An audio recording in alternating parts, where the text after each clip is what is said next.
Hello everyone, आज हम एक और बहुत कंट्रोवर्शियल टॉपिक के बारे में बात करने जा रहे हैं। इस इशू के बारे में ये समझा जाता है कि इसका सॉल्यूशन मिलना लगभग नामुमकिन है या बहुत ही मुश्किल है।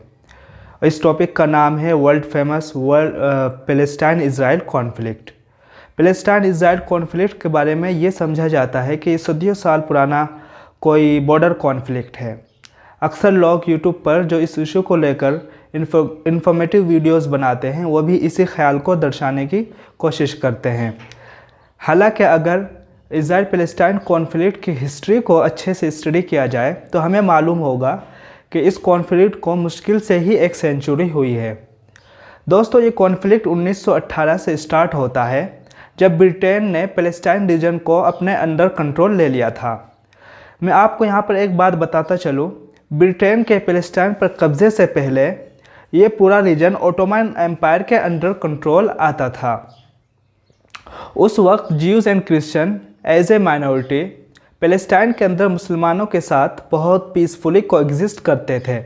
हालांकि अगर हम उस वक्त यूरोप की हिस्ट्री को देखें तो वहाँ पर ज्यूज़ का डिस्क्रिमिनेशन किया जा रहा था और उनका नरसंहार किया जा रहा था।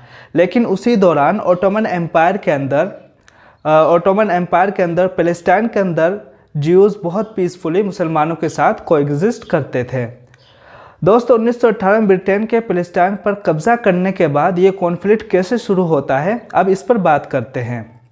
हुआ यूँ कि ब्रिटेन ने ओटोमन एम्पायर को हराने के लिए और पैलेस्टाइन रीजन पर कंट्रोल करने के लिए दो खुफिया एग्रीमेंट्स किए। एक एग्रीमेंट्स उन्होंने यहूदियों के साथ किया और उनसे कहा कि तुम हमें अपने दौलत के साथ सपोर्ट करो और यूएसए के अंदर हमारे लिए लॉबिंग करो। उसके बदले जब हम पैलेस्टाइन पर कब्ज़ा कर लेंगे और ओटोमन एम्पायर को हरा देंगे तो हम तुम्हें पैलेस्टाइन रीजन में एक जूइश कंट्री बना कर देंगे। और दूसरा एग्रीमेंट उन्होंने अरबों से किया और उनसे कहा कि अगर तुम ओटोमन एम्पायर से बगावत करके हमें सपोर्ट करो और उनको हराने में हमारी मदद करो तो हम तुम्हें यमन से लेकर सीरिया तक एक यूनिफाइड अरब कंट्री बना कर देंगे। अब दोस्तों, 1918 में अरबों यहूदियों की मदद से ब्रिटेन ने ओटोमन एम्पायर को हराकर पैलेस्टाइन रीजन पर कंट्रोल कर लेता है। और उसके बाद ब्रिटिशों ने अरबों से और ज्यूज़ से अपना वादा पूरा नहीं किया। न ज्यूज़ को पैलेस्टाइन रीजन में एक जूइश कंट्री मिली और ना ही अरबों को यमन से लेकर सीरिया तक एक यूनिफाइड अरब कंट्री मिला। अब दोस्तों, यहाँ एक बहुत इंटरेस्टिंग बात निकलकर सामने आती है। ये ज्यूज़ जो पैलेस्टाइन में अपनी कंट्री की मांग कर रहे थे, ये पैलेस्टीनियंस ज्यूज़ नहीं थे, बल्कि ये यूरोप में फैले हुए ज्यूज़ थे जो अपनी एक अलग कंट्री की मांग कर रहे थे, क्योंकि यूरोप के अंदर उन पर बहुत ज़्यादा जुल्म होता था, उनको परेशान किया जाता था और जगह जगह उनके नरसंहार हो रहे थे और उनको डिस्क्रिमिनेशन फेस करना पड़ता था। इस वजह से उनकी मांग ये थी कि हमें कोई कंट्री बनाकर दी जाए।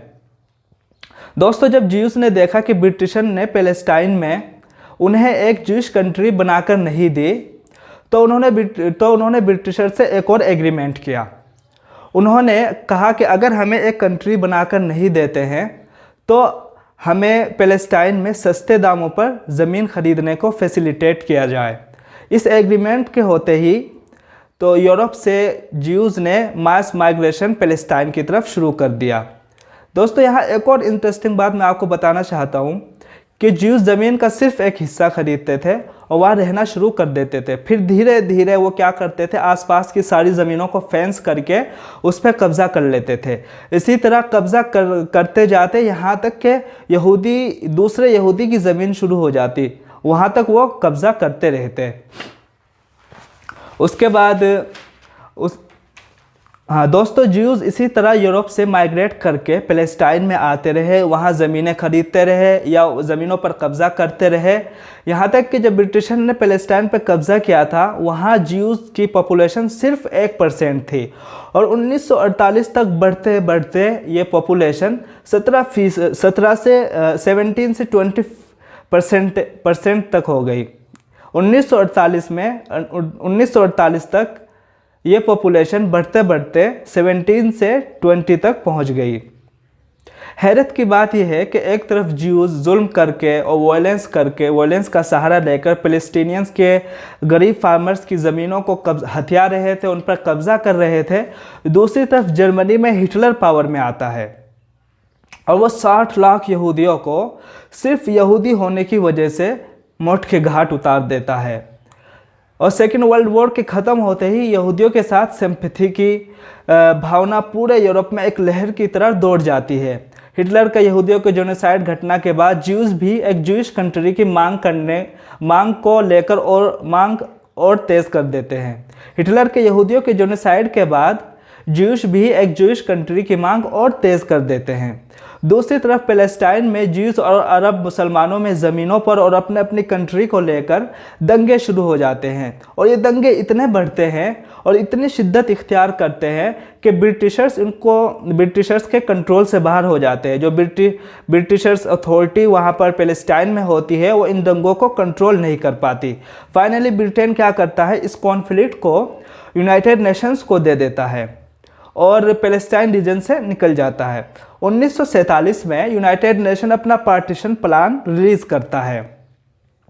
उस प्लान के अकॉर्डिंग यूनाइटेड नेशन जो अपना पार्टीशन प्लान रिलीज़ करता है उसके अकॉर्डिंग 57 एरिया पैलेस्टाइन का ज्यूइश स्टेट्स के लिए रखा जाता है और 43 एरिया अरब फ़िलिस्तीन कंट्री बनाने के लिए रखता है।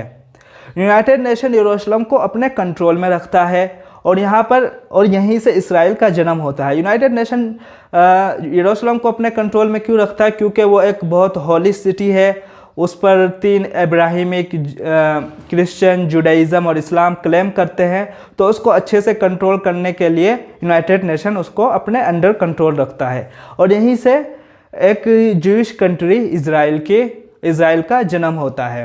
दोस्तों, इज़राइल इस प्लान के बाद यूनाइटेड नेशन के इस प्लान को तस्लीम कर लेता है और वहाँ से इज़राइल का जन्म हो जाता है। दोस्तों, उसके बाद असल इसराइल फ़लस्तीन कॉन्फ्लिक्ट शुरू होता है जो सिर्फ 100 साल पुराना, उसको सदियों साल पुराना कहना बिल्कुल नाइंसाफ़ी होगी और बिल्कुल गलत होगा। दोस्तों, ज्यूज़ को सदियों साल पहले बेबीलोनियन ने पैलेस्टाइन से भगाया था और उनकी किंगडम को ख़त्म किया था। तो उस टाइम उनका कॉन्फ्लिक्ट पैलेस्टीनियन पब्लिक से नहीं, पैलेस्टीनियन लोगों से नहीं, बल्कि बेबीलोनियन सिविलाइजेशन था, बेबीलोनियन एम्पायर से था।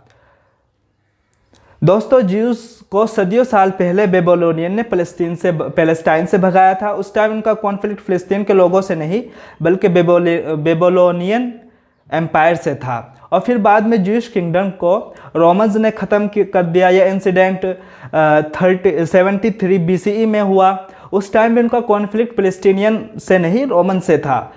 तो इज़राइल पैलेस्टीनियन कॉन्फ्लिक्ट को सदियों साल पुराना कहकर ये सोच बनाने की कोशिश करना कि ये इशू हमेशा से है और हमेशा रहेगा, बिल्कुल गलत है। इसका मतलब ये हुआ कि वर्ल्ड लीडर्स और जो यूनाइटेड नेशंस है वो इस सोच को बढ़ाकर इस इशू को सॉल्व करना ही नहीं चाहते।